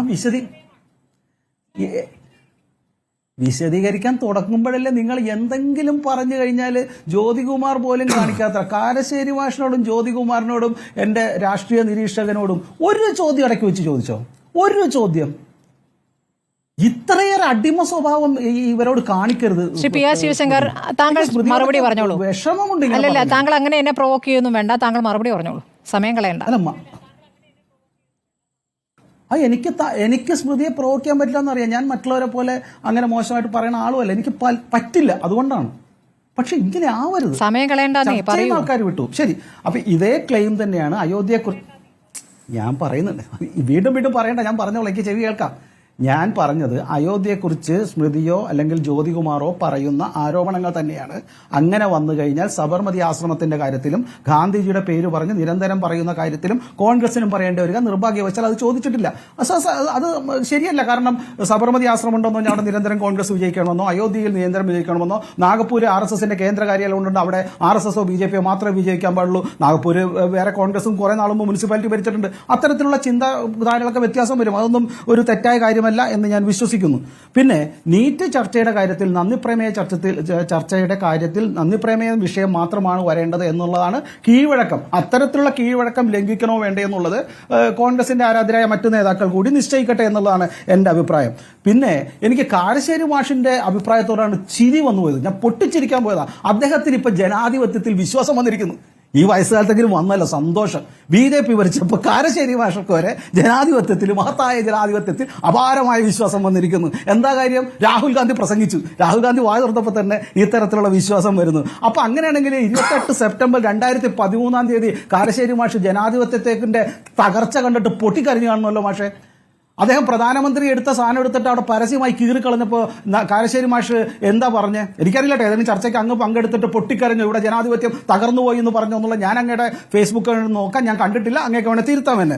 പിന്നെ അതിനു മുമ്പുണ്ടായിരുന്നല്ലോ സീതാറാം കേസരിയെ കക്കൂസ് മുറിയിൽ പൂട്ടിയിട്ടുകൊണ്ട് ഒരു ജനാധിപത്യം സംരക്ഷിച്ച ഒരു മഹത്തായ നേതാവിനെ കുറിച്ചും ആ നേതാവിന്റെ രാഷ്ട്രീയ പാർട്ടിയെക്കുറിച്ചും താങ്കൾ എന്താണ് ഇതുവരെ പറയാഞ്ഞത്? അപ്പൊ ജനാധിപത്യത്തിന്റെ വരവ് അടിയന്തരാവസ്ഥ കാലത്തും ഇത്തരത്തിലുള്ള ജനാധിപത്യ രീതിയിലും താങ്കൾക്ക് ചരിത്രം അറിയാഞ്ഞിട്ടല്ല, കൃത്യമായിട്ട് അറിയാം. പക്ഷെ അതൊക്കെ മാറ്റി വെച്ചുകൊണ്ട് ഒരു മനുഷ്യൻ കാമണിക്കൂർ പ്രസംഗിച്ചാൽ, ഞാൻ പറഞ്ഞ 9 ചോദ്യം അതിന് ഉത്തരവും പറഞ്ഞു. ഇത്തരം മണ്ടത്തരങ്ങൾ പറഞ്ഞാൽ ജനാധിപത്യത്തിൽ വിശ്വാസം വരുന്ന ഇത്തരം രാഷ്ട്രീയ നിരീക്ഷകരോട് സംവദിക്കുക എന്നുള്ളത് വളരെ ബുദ്ധിമുട്ടുള്ള കാര്യമാണ്.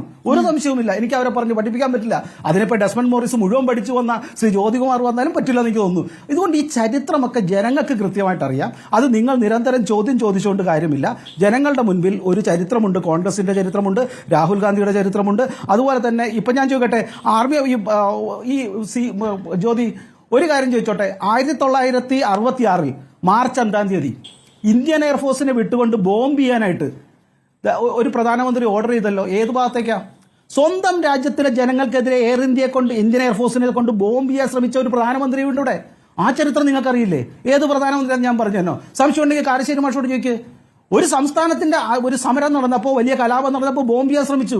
ഏതായാലും അത്രയൊന്നും ആരോപണം BJPക്കെതിരെ ഇല്ലല്ലോ. അപ്പൊ ഇവിടെ ജനാധിപത്യമാരാണ് നടത്തുന്നത്. ഇതെല്ലാം ജനങ്ങൾക്ക് കുറെ മണ്ടത്തരം ചോദിച്ചു രാഹുൽ ഗാന്ധി. കുറെ മണ്ടന്മാർ ചേർന്ന് തോൽപ്പിച്ച് പ്രതിപക്ഷത്ത് എത്തിച്ച് അങ്ങനെ പ്രതിപക്ഷ നേതാവായി പാർലമെന്റിൽ പ്രസംഗിക്കുന്ന മണ്ടനായ പ്രതിപക്ഷ നേതാവ്. ശരി, മണ്ടത്തരം പറയുന്നു എന്ന് പറയുമ്പോൾ പാർലമെന്റിലെ മുഴുവൻ മണ്ടത്തരത്തിന് മറുപടി പറയാൻ മോദിക്ക് പോലും പറ്റുന്നില്ല എന്നൊരു യാഥാർത്ഥ്യം കൂടെ നിൽക്കുകയാണ്. ഇല്ല, താങ്കൾ കാരശ്ശേരി മാഷിന്റെ പ്രായത്തെ അടക്കം പരിഹസിച്ച സ്ഥിതിക്ക് കാരശ്ശേരി മാഷ് മറുപടി പറയട്ടെ. ശ്രീ ഡോക്ടർ എം എൻ കാരശ്ശേരിക്ക് ശേഷം ഞാൻ ജ്യോതികുമാറിലേക്ക് വരാം. കാരശ്ശേരി, ജനാധിപത്യം ഇപ്പോഴാണോ കാണുന്നത്? ചരിത്രത്തിൽ അടിയന്തരാവസ്ഥയിലേക്ക് പോവുകയാണ്. 1ാം മോദി സർക്കാരും 2ാം മോദി സർക്കാരും കഴിഞ്ഞ് 3ാം മോദി സർക്കാരിലേക്ക് എത്തുമ്പോൾ വ്യത്യാസമാണോ നമ്മളിപ്പോൾ ചർച്ച ചെയ്തുകൊണ്ടിരിക്കുന്നത്? ഇത് മോദി സർക്കാരല്ല, ഇത് NDA സർക്കാരാണല്ലോ. 2013 പറഞ്ഞു ഡോക്ടർ എം എൻ കാരശ്ശേരി. 2013 പറഞ്ഞു, 2014 പറഞ്ഞു, എല്ലാം പറഞ്ഞു. നിങ്ങൾ ഇത്രയും കാലം BJP സർക്കാരായിരുന്നു, ഇപ്പോൾ നിങ്ങൾ NDA ആണെന്നേ. ശരി, കാരശ്ശേരി മാഷി പറഞ്ഞോളൂ. അതിനുശേഷം ജ്യോതികുമാറിലേക്ക് പോവാം. അതിനിപ്പോ സങ്കടമുണ്ടോ? നിങ്ങൾക്കല്ലേ സങ്കടം വേണ്ടത്? സ്മൃതി, NDA സർക്കാരാണ് അദ്ദേഹത്തിന്. അത് ശരി, എനിക്കൊരു സങ്കടം, സന്തോഷമല്ലേ ഉള്ളൂ ഞങ്ങൾക്ക്. അതുകൊണ്ടല്ലേ ഞങ്ങൾ ഭരണത്തിന് മുൻപ് തന്നെ, മത്സരത്തിന് മുൻപ് തന്നെ സമയം കളയാതെ മാഷ് പറഞ്ഞട്ടെ. എനിക്ക് പ്രായമായി എന്ന് പറയുന്നത് സത്യം മാത്രമാണ്. 73 വയസ്സ്. നാളെ നേരം വെളുത്താൽ ഞാൻ 74ലേക്ക് കടക്കും. പിന്നെ എന്റെ പ്രായത്തെ പരിഹസിക്കാൻ അദ്ദേഹത്തിന് എല്ലാ സ്വാതന്ത്ര്യമുണ്ട്. അതിന് മറുപടി പറയേണ്ട കാര്യമില്ല. കാരണം നമ്മൾ വളരെ പ്രധാനപ്പെട്ട കാര്യങ്ങൾ ചർച്ച ചെയ്യാണ്. Thank you. വളരെ പ്രധാനപ്പെട്ട കാര്യങ്ങൾ ചർച്ച ചെയ്യുമ്പോൾ ഇത്തരം വ്യക്തിപരമായ ആക്ഷേപങ്ങളൊന്നും ചർച്ചയ്ക്കെടുത്ത് നേരം കളയുന്നതാണ് ഞാൻ വിചാരിക്കുന്നത്. അതുകൊണ്ട് സ്മൃതി, നമ്മൾ എന്നെ പറ്റി പറഞ്ഞതൊക്കെ ഞാൻ സ്വീകരിച്ചു. ഞാൻ അദ്ദേഹത്തിന് നന്ദി പറയുന്നു. അല്ല, പ്രായം ഇവിടെ ചർച്ച ചെയ്യേണ്ട ഒരു വിഷയമല്ലല്ലോ. ഇപ്പോൾ താങ്കൾക്ക് പ്രായമായോ എനിക്ക് പ്രായമായോ എന്നുള്ളതൊന്നും ഈ ചർച്ച കാണുന്ന നേരം കളയുന്നത്. അല്ല അല്ല ആക്ഷേപമാണോ അല്ലേ എന്നുള്ളതല്ല, അത് പറയേണ്ടത് പരാമർശിക്കേണ്ട വിഷയം എന്താണ്? ഇപ്പോൾ ഈ വയസ്സുകാലത്തെങ്കിലും മനസ്സിലായല്ലോ എന്ന് പറയുന്നത് ആക്ഷേപം അല്ലെങ്കിൽ നന്നായി, ആക്ഷേപമാണെങ്കിൽ ഒരു കുഴപ്പമില്ല. എന്താ കാര്യം വെച്ചാൽ ചർച്ച ചെയ്യുമ്പോൾ ആളുകൾ മറുപടി ഇല്ലാത്തപ്പോഴാണ് ഇത്തരം കാര്യങ്ങളൊക്കെ ഞാൻ പഠിച്ചത്. ഇല്ല അങ്ങനെ ക്ഷമ ചോദിക്കേണ്ട ഒരു വിഷയമില്ല. താങ്കൾ ഒരു തെറ്റും ചെയ്തിട്ടില്ല, എനിക്ക് താങ്കളെ പറ്റി ഒരു പരാതിയില്ല. പക്ഷേ എൻ്റെ പ്രശ്നം, നമ്മൾ ഈ ജ്യോതികുമാർ ചാമക്കാല, ഞാൻ, വേറെ ആളുകൾ, സ്മൃതി, ഇത് കാണുന്ന ആളുകൾ, അവരുടെയൊക്കെ സമയം പോകുന്നല്ലോ എന്നുള്ളൊരു പ്രശ്നമാണ് എനിക്ക്. കാരണം കാരശ്ശേരിക്ക് എന്താ അതിൽ പ്രസക്തി?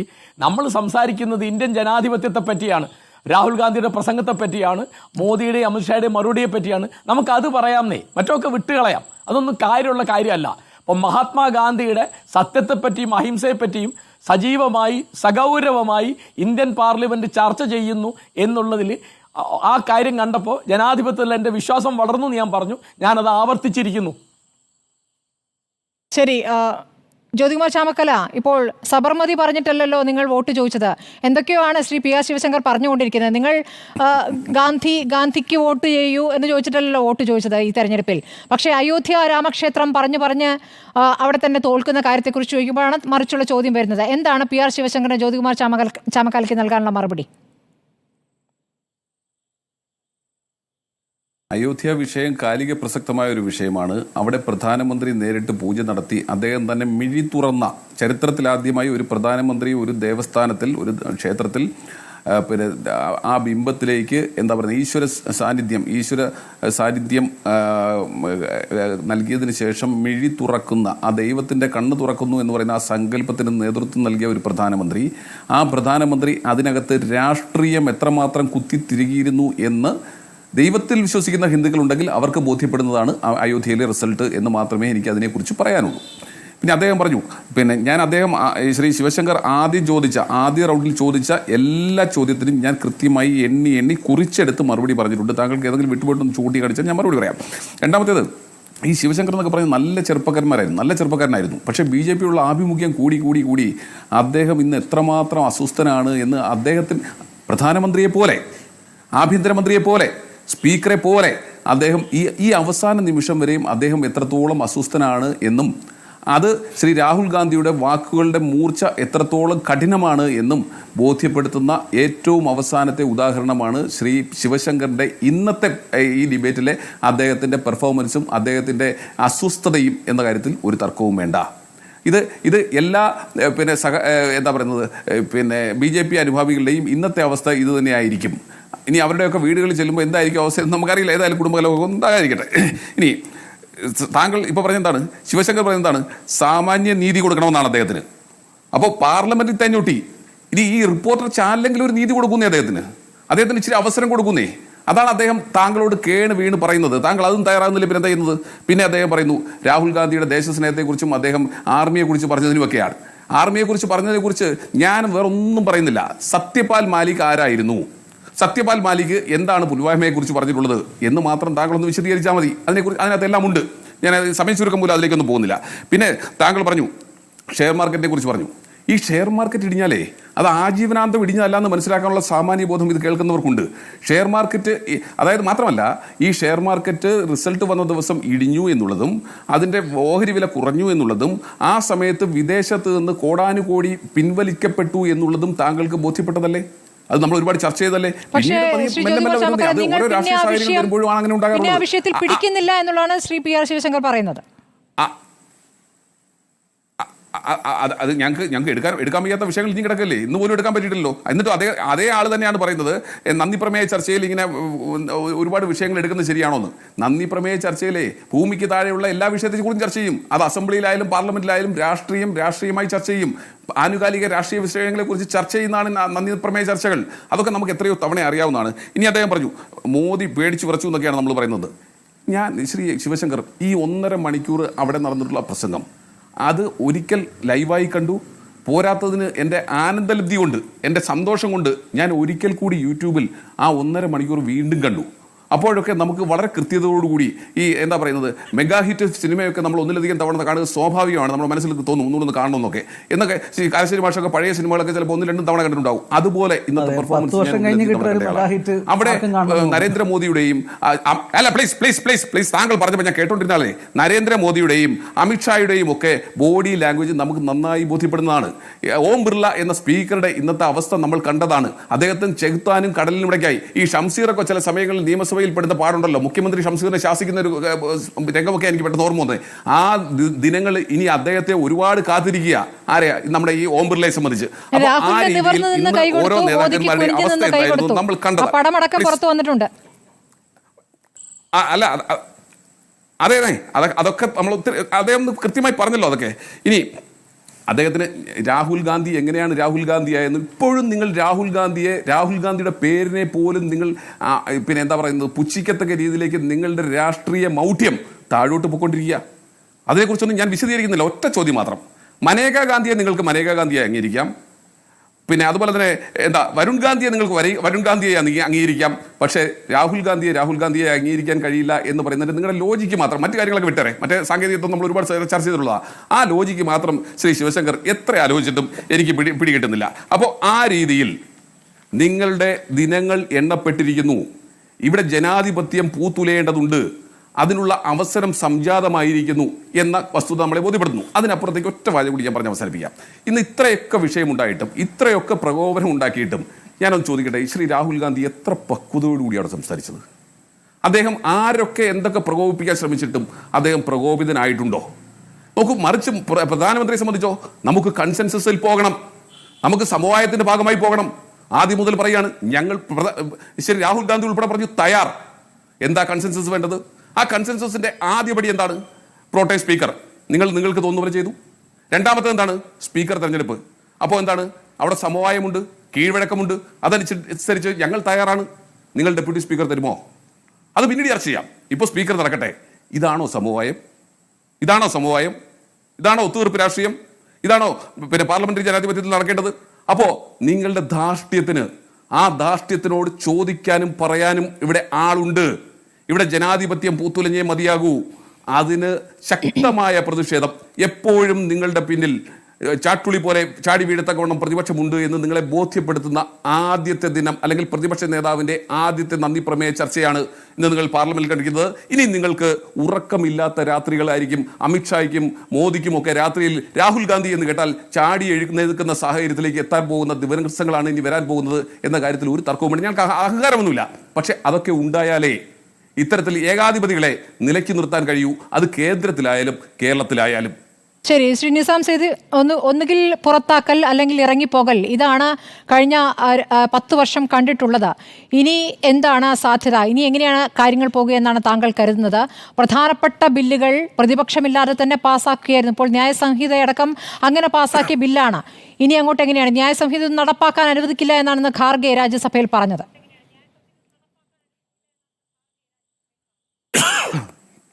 ഭരണപക്ഷത്തോട് ഏതാണ്ട് അടുത്ത് നിൽക്കുന്ന അംഗസംഖ്യയുള്ള ഒരു പ്രതിപക്ഷമാണ് ഇന്ന് ഇപ്പോൾ ലോക്സഭയിലുള്ളത്. അപ്പം ഭരണപക്ഷത്തിൻ്റെ ഒരു തേർവാഴ്ച കഴിഞ്ഞ 2 സഭകളിലുണ്ടായതുപോലെ ഈ സഭയിലുണ്ടാകും എന്ന് നമുക്ക് പ്രതീക്ഷിക്കാൻ കഴിയില്ല. ഈ സഭയിൽ പ്രതിപക്ഷത്തിൻ്റെ ശബ്ദത്തെ കേട്ടുകൊണ്ട് മാത്രമേ ഭരണകക്ഷിക്ക് മുന്നോട്ട് പോകാൻ കഴിയുള്ളൂ. മാത്രമല്ല, ഭരണപക്ഷത്തുള്ളിൽ തന്നെ പല വിഷയങ്ങളിലും ഏകസ്വരമുണ്ടാകണമെന്ന് നിർബന്ധമില്ല. ഇപ്പോൾ തന്നെ ജാതി സെൻസസ് സംബന്ധിച്ച വിഷയത്തിൽ JDU-വിൽ നിന്നും പല ശബ്ദങ്ങൾ ഉയർന്നു കഴിഞ്ഞിരുന്നു. BJP ജാതി സെൻസസിനെതിരാണെന്ന് നമുക്കറിയാം. JDU-വിൽ നിന്നും ജാതി സെൻസസിന് അനുകൂലമായ ശബ്ദങ്ങൾ ഉയരുന്നു. അപ്പം അങ്ങനെയൊക്കെയുള്ള വിഷയങ്ങൾ ഉയരുമ്പോൾ ഇന്ത്യയുടെ പല സ്ഥലത്തും ഇപ്പോൾ തന്നെ ന്യൂനപക്ഷങ്ങൾക്കെതിരെ വലിയ ആക്രമണങ്ങൾ നടക്കുന്നുണ്ട്. ആസാമിൽ മുൻപ് 900 കുടുംബങ്ങളെ കുടിയൊഴിപ്പിച്ചിരുന്ന മുസ്ലിം കുടുംബങ്ങളെ വികസന പദ്ധതി കുടിയൊഴിപ്പിച്ചിരുന്ന ഒരു സ്ഥലത്തു നിന്നും ഇന്നലെ 450 കുടുംബങ്ങളെ കൂടി വളരെ ശക്തിയായി, വളരെ ഏകപക്ഷീയമായി കുടിയൊഴിപ്പിച്ചിരിക്കണം. അതുപോലെ തന്നെ മധ്യപ്രദേശിൽ പല സ്ഥലത്തും വീടിനുള്ളിൽ കയറി ഫ്രിഡ്ജ് തുറന്നു നോക്കി ബീഫ് ഉണ്ടോ എന്ന് നോക്കി വീടുകൾ ബുൾഡോസർ വെച്ച് തകർക്കുന്ന അവസ്ഥയുണ്ട്. അപ്പോൾ അങ്ങനെയൊക്കെ ഒരു ഹിന്ദുത്വ അജണ്ട വളരെ ഭീകരമായി നടപ്പിലാക്കാൻ ശ്രമിക്കുമ്പോൾ ഈ ഭരണപക്ഷത്തുള്ള അകത്തുള്ള കക്ഷികൾക്ക് തന്നെ അധിക നാൾ നോക്കിയിരിക്കാൻ കഴിയും എന്ന് എനിക്ക് കരുതുന്നില്ല. ജനതാദൾ യുവിനെ പോലെയുള്ള JDU-വിനെ പോലെയുള്ള അല്ലെങ്കിൽ TDP-യെ പോലെയുള്ള പാർട്ടികൾക്കൊക്കെ പ്രതികരിക്കേണ്ട ഘട്ടം വരും. അപ്പോൾ ഈ ഭരണകക്ഷിയുടെ ഭൂരിപക്ഷം എന്ന് പറയുന്നത് വളരെ നേർത്തതായതുകൊണ്ട് പല വിഷയങ്ങളിലും അവർ ബാക്ക് ഫുട്ടിൽ പോകുന്ന അവസ്ഥയുണ്ടാകും. ഈ ഭരണപക്ഷത്തിന് ഈ സഭയുടെ കാലാവധി അത് എത്ര നാൾ ഉണ്ടാകുമെന്ന് നമുക്ക് ഉറച്ച് വിശ്വസിക്കാൻ കഴിയാത്ത ഒരവസ്ഥയിലേക്ക് പോകുന്നു എന്നുള്ളതാണ്. ഈ സഭയുടെ ഒരു അന്തക വിത്തുകൾ നരേന്ദ്രമോദിയുടെ ഈ തുടർച്ച എന്ന മുദ്രാവാക്യത്തിൽ തന്നെ, തുടർച്ച എന്ന സന്ദേശത്തിൽ തന്നെ ഉണ്ട്. ഒരു മാറ്റവും ഉണ്ടായിട്ടില്ല, ഞാൻ വീണ്ടും മൂന്നാമത് ഭരിക്കുകയാണ് എന്ന് വിശ്വസിക്കുന്നതിലൂടെ ഈ സഭയുടെ അന്തക വിത്തുകൾ അദ്ദേഹം തന്നെ വിതറിക്കഴിഞ്ഞു എന്ന് വിശ്വസിക്കാനാണ്. ശരി, ശ്രീ PR ശിവശങ്കർ വളരെ വേഗത്തിൽ മറുപടി പറയണം. ഒരു 40 സെക്കൻഡ് തരാം. മോദി ഇനി പാർലമെന്റിൽ എല്ലാ ചോദ്യങ്ങൾക്കും കൃത്യമായി മറുപടി നൽകുന്ന പ്രധാനമന്ത്രിയാകുമോ? 3 കാര്യം മാത്രം. ജ്യോതി പറഞ്ഞ 3 തെറ്റുകൾ. ഒന്ന്, സത്യപാൽ മാലിക് ശരിയാണെങ്കിൽ ആർമി ഓഫീസേഴ്സ് അന്ന് പറഞ്ഞ തെറ്റാണ്. അപ്പൊ വീണ്ടും അങ്ങ് ആർമിയെ തെറ്റു പറയുന്നു. 2, നന്ദിപ്രമേയ ചർച്ചയ്ക്ക് എല്ലാം പെടുത്താമെന്ന് പറയുന്നു. അദ്ദേഹം തന്നെ പറയുന്നു സ്റ്റോക്ക് മാർക്കറ്റ് പെടുത്തിയില്ല, അതുകൊണ്ട് നന്ദിപ്രമേയത്തിൽ പെടുത്താത്തതുകൊണ്ടാണെന്ന്. 3ാമത്തെ തെറ്റ്, അഭയമുദ്രയാണ് കോൺഗ്രസിന്റെ ചിഹ്നമെന്ന് പറയുന്നു. മനേകാ ഗാന്ധിക്ക് പോലും അഭയം കൊടുക്കാത്ത നിങ്ങളുടെ പാർട്ടി അഭയമുദ്ര ചിഹ്നമാണെന്ന് പറയുമ്പോൾ അതിലൊരു സാങ്കേതികമായും 2 രീതിയിലും തെറ്റുണ്ട്. 4, ഇത് മതചിഹ്നമാണെങ്കിൽ രാഷ്ട്രീയമായി നിങ്ങൾക്കിത് ഒരു കോൺഗ്രസിന്റെ ചിഹ്നം മതചിഹ്നമാണെങ്കിൽ നിങ്ങൾക്ക് രാഷ്ട്രീയമായിട്ട് ഉപയോഗിക്കാൻ പറ്റില്ല എന്നുള്ള ഒരു പ്രശ്നവും കൂടി കോൺഗ്രസ് അല്ലെങ്കിൽ രാഹുൽ ഗാന്ധി എടുത്തിട്ടിരിക്കുകയാണ്. നിങ്ങൾ സ്വയം കുഴിച്ച കുഴിയിൽ നിങ്ങൾ വീണിരിക്കുന്നതാണ് എനിക്ക് മറക്കരുതേ. സൈന്യത്തെ പിന്തുണയ്ക്കുന്നത് സൈനിക മേധാവിയെ പിന്തുണയ്ക്കുന്നതല്ല, സൈനികർക്ക് വേണ്ടിയാണ് രാഹുൽ പറഞ്ഞത്. താങ്കൾ ആവർത്തിച്ച് പറഞ്ഞുകൊണ്ടാണ് ഞാൻ ഇടപെട്ട് പറയുന്നത്. ആ സൈനിക മേധാവി പറഞ്ഞാണല്ലോ സൈനികർക്ക് വേണ്ടിയുള്ളത്. ഇനി അതിനും പാകിസ്ഥാൻ ആൾ പറയണം. അങ്ങനെയല്ല. നമ്മുടെ സമയം കഴിയുകയാണ്. വളരെ നന്ദി രാഹുൽ. മോദി എല്ലാത്തിനും മറുപടി പറയുമോ? മോഡിയുടെ ഭാര്യ ബീഫ്, ജനാധിപത്യം പൂത്തുലഞ്ഞു, ഇതെല്ലാം പറഞ്ഞു നിങ്ങൾ ഇപ്പോഴും പ്രതിപക്ഷത്താണ്. നിങ്ങളുടെ പാട്ടക്കെട്ടപ്പോൾ നിങ്ങളാണ് ഭരിക്കുന്നതെന്ന് ഇനിയെങ്കിലും അംഗീകരിക്കും. 10 വർഷത്തിന് ശേഷം ഒരു പ്രസംഗം കേട്ടപ്പോൾ താങ്കൾക്ക് ഭയങ്കര സന്തോഷമുണ്ടായി. അതായത് 10 വർഷം കഴിഞ്ഞ് ശബ്ദം കേൾക്കുന്നത് 10 വർഷമാണ് കഴിഞ്ഞിട്ടാണ് രാഹുൽ ഗാന്ധിയുടെ ശബ്ദം കേൾക്കുന്നത്. അടിച്ചമർത്തിക്കൊണ്ടാണ് ഞാൻ മോദിയുടെ ഭാര്യയെ കുറിച്ച് പറഞ്ഞത് താങ്കളോട് പറഞ്ഞു. താങ്കൾ തലേ തപ്പി നോക്കുന്നേ, താങ്കൾ തപ്പി നോക്കുന്നേ. ശരി, താങ്കൾ വിജയിച്ചു. പാർലമെന്റിൽ വരും ദിവസങ്ങൾ എങ്ങനെയാണ്? മോദിയുടെ മറുപടി ഉണ്ടാകുമോ? രാഹുൽ ഇതേ രീതിയിൽ തുടരുമോ? നമുക്ക് നോക്കാം. വളരെ നന്ദി ചർച്ചയിൽ പങ്കെടുത്ത എല്ലാവർക്കും അറിയാം. ശരി, ഇനി